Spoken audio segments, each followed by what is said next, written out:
Tonight on KQED Newsroom, a breakthrough in the longest government shutdown in history. And the presidential race gets a candidate from California. We'll have a roundup of the week's top political developments. Plus, criminal justice reform in California. The fate of a new law ending cash bail will now be in the hands of voters.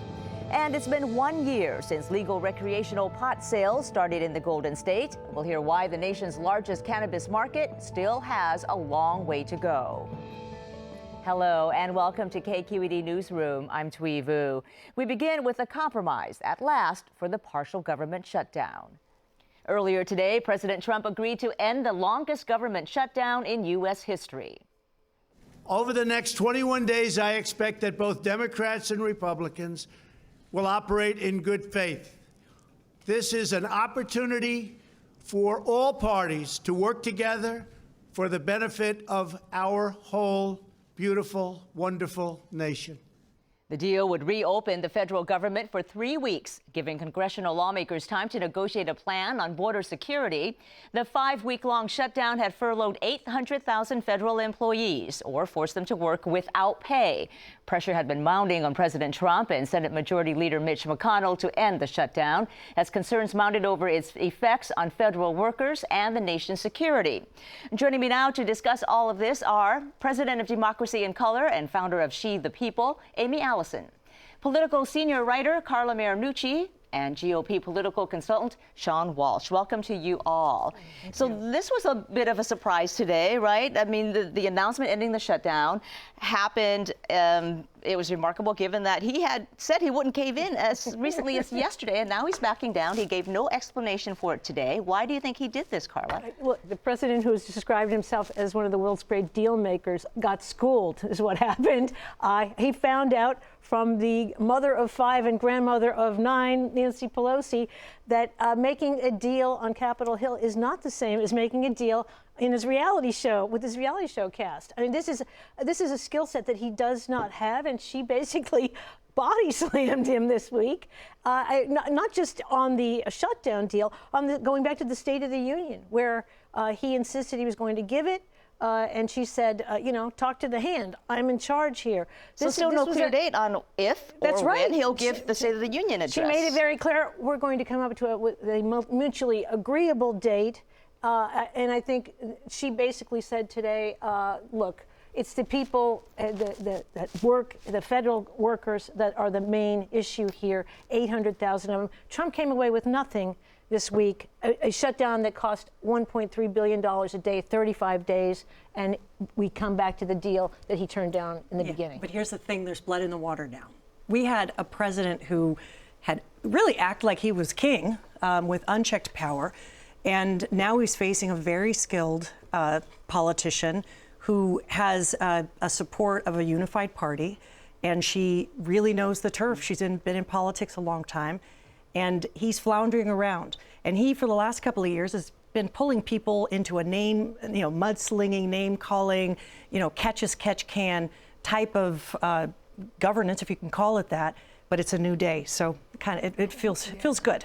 Sean, you've been so quiet that day for the quiet president. over there. I mean, and couple that with the Roger Stone indictment, which also happened today. So that's the 1-2. Number one, I think 3 things happened. His poll numbers came out yesterday, and they're down even with some people in his base. Number 2, no one really noticed much of a government shutdown. You heard sad stories about government employees who were being impacted. But today and yesterday, air traffic controllers actually said planes aren't flying. So people are now in airports. So it's really the first time the public really woke up and said, hey, this has broad-term impacts. And then Roger Stone, number 3, is impactful. As Carla noted, this is the same deal he had right before the Christmas break. He's going to be back in the same place 3 weeks from now, and not a good place.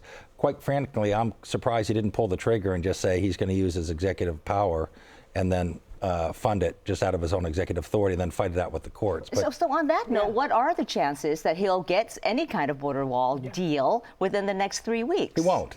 He's going to get no deal. He may try and come up with comprehensive immigration reform, but you just made the point here earlier, and you're absolutely right. The Democrats are feeling strong. Nancy Pelosi actually had some leadership issues. The way she's tooled Trump over the past 30 days has unified most of the people in her Democratic caucus. She owns that room, and now you're going to get not just fights on immigration issues. You're going to get the investigations that are keep coming fast and furious.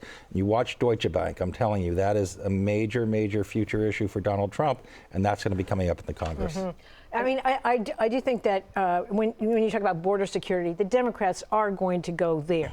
They want to be, but not necessarily a wall. Not they a may wall. do drones. Yeah. They may do right, exactly. high-tech types of border security. They've made it clear that they're not for open borders. They want more border security. So you may see more money on that, and maybe that's where both sides can sort of claim victory here. But absolutely right.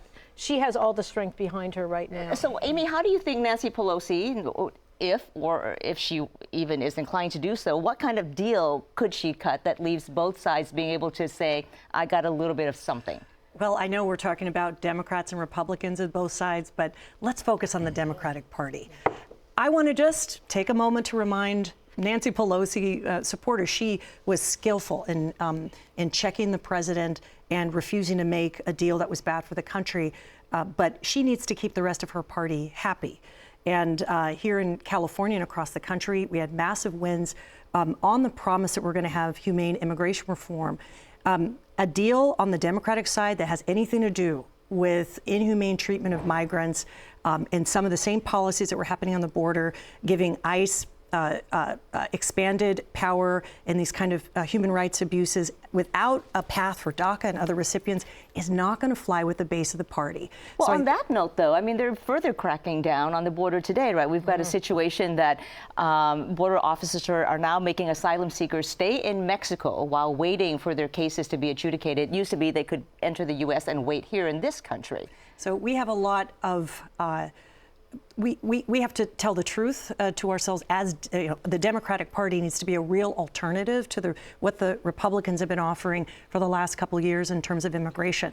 So that's going to be the point at which Nancy Pelosi, as leader of the party, to hold that coalition tightly together in the next 3 weeks, has got to not fold when it comes to some of the things that are very important to the base. They all supported the Secure Fence Act of 2006, which provided almost $2 billion in funding for fences and secure borders. There was supposed to be a second fence. They didn't fund that. So they're all on the hook policy for agreeing for this issue. There are over 500,000 people undocumented that come into the country every year. You had 10,000 now on a caravan coming back up here. They're going to have to address that issue. And I will tell you, it's not simply going to be drones and blimps. They're going to have to do some sort of barrier that actually works. And, the issue with regards to, we're all giving, Nancy Pelosi great kudos for tooling the president. But the truth of the matter is you only have to be better than the guy or gal who's your opponent. And she bested him. The Republicans all stood on the sidelines saying, this is a loser. Mitch McConnell's like, what do I want to get involved in this issue for? The president's in the soup. Yeah. He's got to get himself out of the soup. Just remember, most of the undocumented do not come through the wall. They come through airports. And the problem with the illegal drugs is they come through the ports of entry. And this is where Trump has a problem. And this is where the Democrats have sort of the high road at this point. And we'll see how that works out. I think that this issue of border security is going to continue to be an issue. But right. I think we're going to see some kind of deal made on that. And meanwhile, February 15th is the deadline to watch. Right. Let's move on to Kamala Harris, because she this week announced that she is running for president. She's joining a crowd that is increasingly crowded, increasingly diverse. Amy, what does she need to do to stand out from the pack? Well, first of all, it was, millions and millions of women of color were just cheering when she entered the race, because there hasn't been in modern times, not since many, many years ago, 47 years ago, where another black woman had run credibly for president in this country. So she's already making history, and coming from California, understanding where California is on the calendar, that those of us who live in California are going to start voting February 2nd of just 11 months. It's incredible, her coming in. But what it really means is that the way that she's standing out of the pack is by a new playbook, going straight for the core of the base. If there was a lesson the Democrats needed to learn in 2018 in the midterms, that is the base of the party, the strongest Democrats are black women. If you do not win black women, no one, not one of those candidates in the field, even if it's a crowded field, will be the party's nominee. So what did Kamala Harris do? She announced on MLK's birthday, she went and gave a speech in front of, or she's giving a speech in front of the AKAs, which is one of the major black sororities. She went to Howard. She's part of that network, and she's unabashedly embracing the legacy of Shirley Chisholm, the congresswoman who ran 47 years ago. And what this means is that because she understands the voters that she needs to convince and is quickly reaching them and that network, that's going to be the X factor. But she's already facing some criticism, right, on what some liberals view as her tough on crime prosecutor record that in many ways disproportionately affected low-income people of color. What are some of the things that Harris did, perhaps, that people are finding problematic, Sean? Well, I actually think that it helps her in the states that are early on to actually have her prosecutorial background. And she was liberal enough when she was the DA here, not charging, cop killers with the death penalty. So I think the prosecution issue is going to be her problem. Her problem is going to be inexperience. I've been in the snow fields of New Hampshire in the wintertime. I've been in the Iowa cornfields, and it is a tough slog, and it requires a real unique kind of character. And when you have 20 or now even potentially 30 Democrats, the mayor of South Bend, Indiana, running against you, how do you distinguish yourself? Obama was a different character. He actually came out when Hillary Clinton supported the Gulf War and other Democrats supported the Gulf War.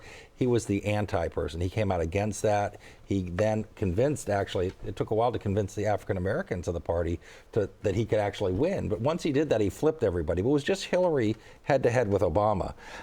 I'm not sure, she can raise a lot of money, but does she stand out with 20 or 30 other people? She's a great communicator, for one, and she has a very, very sharp team based here in San Francisco. She's rolling out in Oakland, a city with a lot of history, black history. She'll be in Oakland this Sunday. That's right. And for all those reasons, I think her role as a prosecutor, interesting, yes, that could cause her problems on the left, but on the other hand, it could help her navigate some of these issues between both sides of the party and be a uniter. So I think that's something. And she's untested.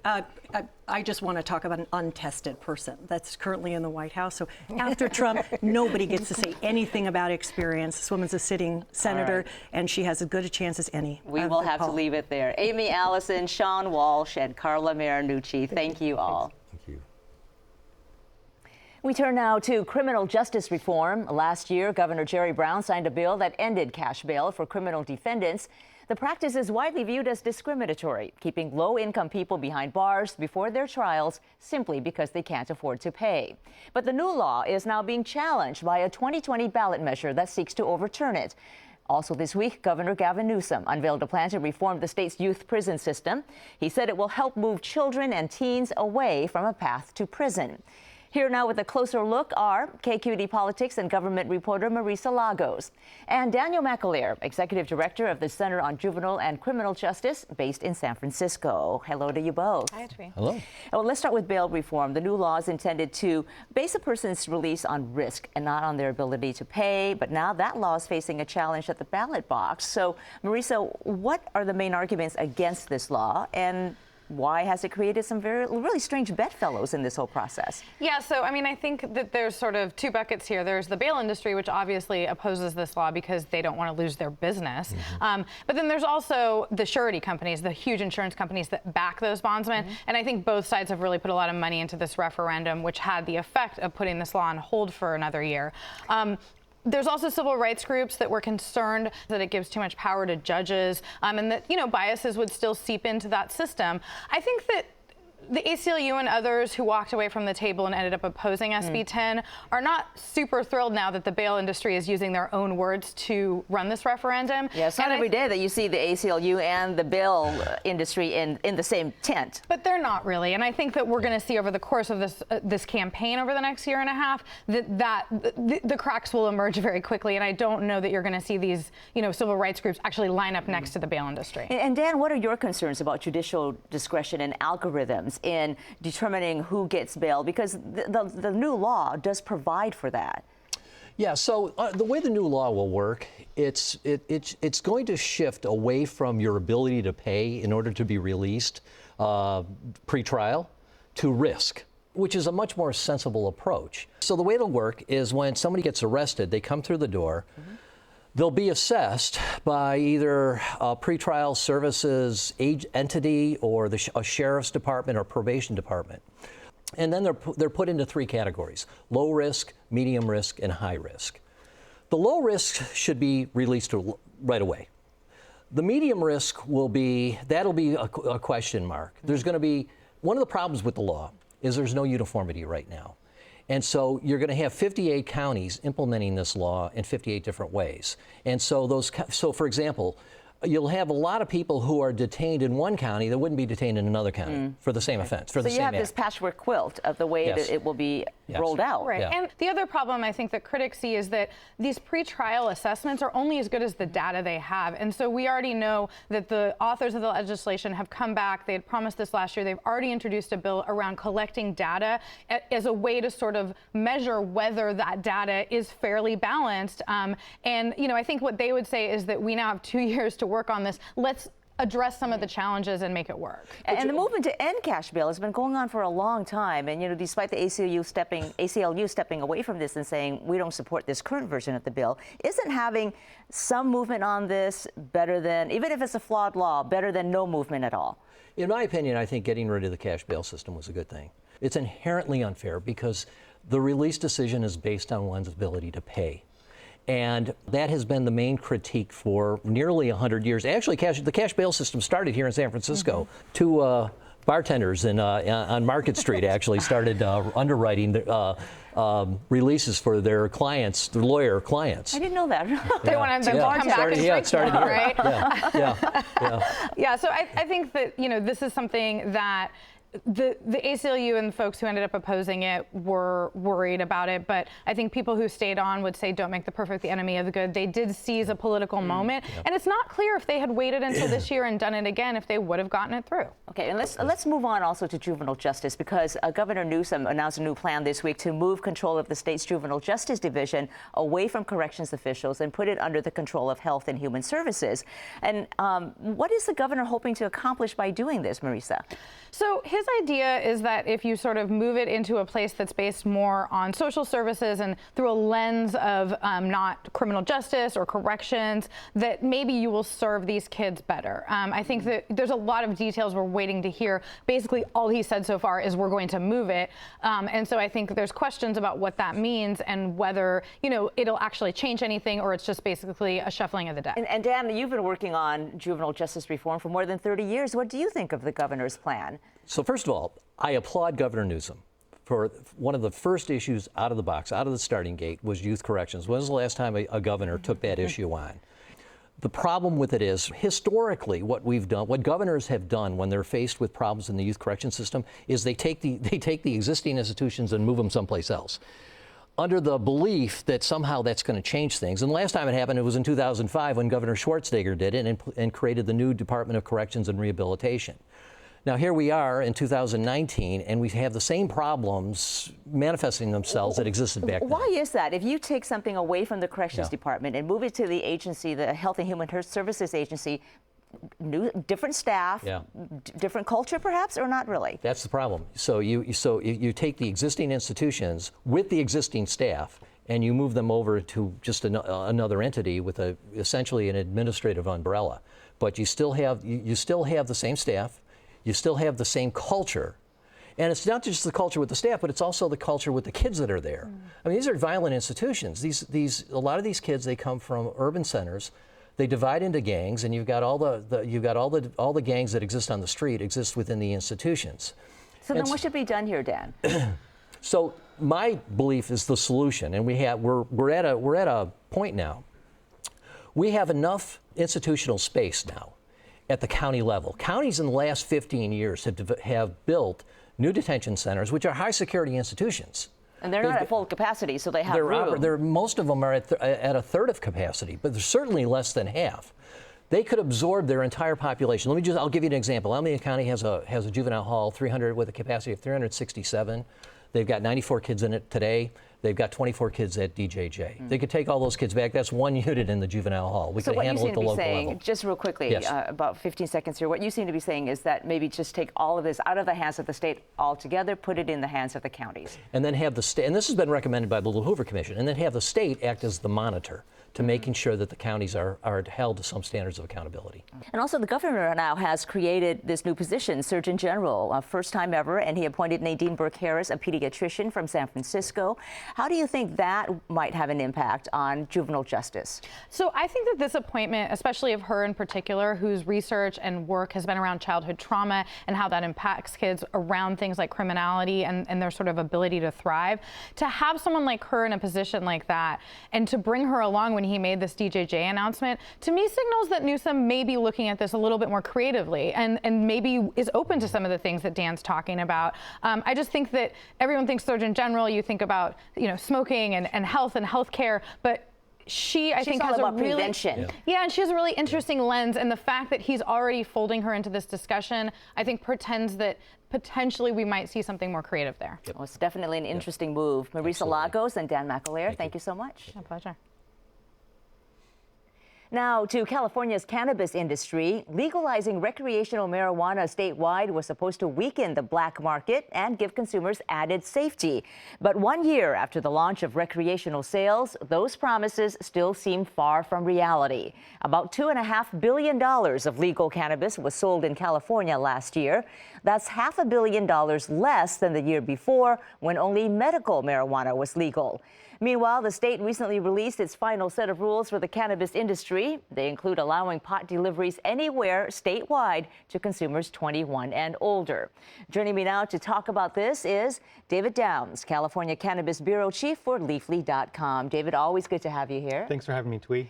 Why was the amount of legal cannabis sales last year an estimated $2.5 billion, so far less than what was projected? And what does that say, do you think, about California's efforts to try to reduce the numbers of people buying pot illegally? It means it's going to take a little bit of time. About 3/4 of California does not allow physical retail cannabis stores, and so consumers can't go in there and spend their money on legal cannabis that way. We had the industry contract slightly as most medical dispensaries became recreational dispensaries.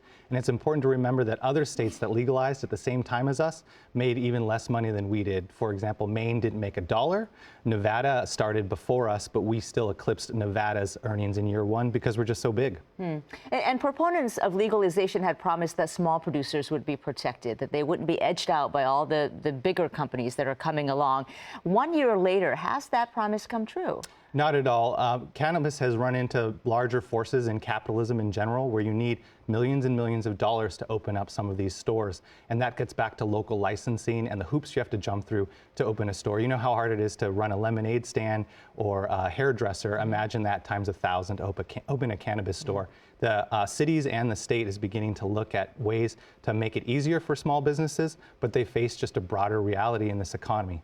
What are some of the things they're looking at to help smaller businesses? So we're seeing cities like San Francisco and Oakland create equity programs that earmark licenses for small or minority-owned businesses.Ose programs have gone statewide this year. And this is to help people who were perhaps disproportionately affected during the war on drugs. That's right. A lot of these people bore a lot of the burden of the drug war, and a lot of consumers believe they should have access to the legal markets and benefit from the upside of legalization. So that's starting to occur, and it's also starting a national conversation around how do we get more of these legacy actors in the legal industry.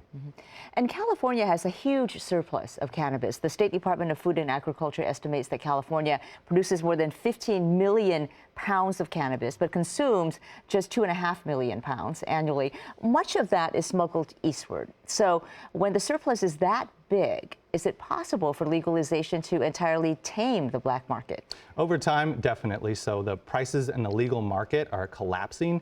They're down from a peak of $5,000 in the 90s per pound of marijuana down to maybe $1,000 or $500 now. And with the profits going down, so is the motive to grow it illegally in our forests or in homes and ship it east. As more and more states add legalization and the price starts to mirror other agricultural products, a lot of that impetus to be in the black market goes away.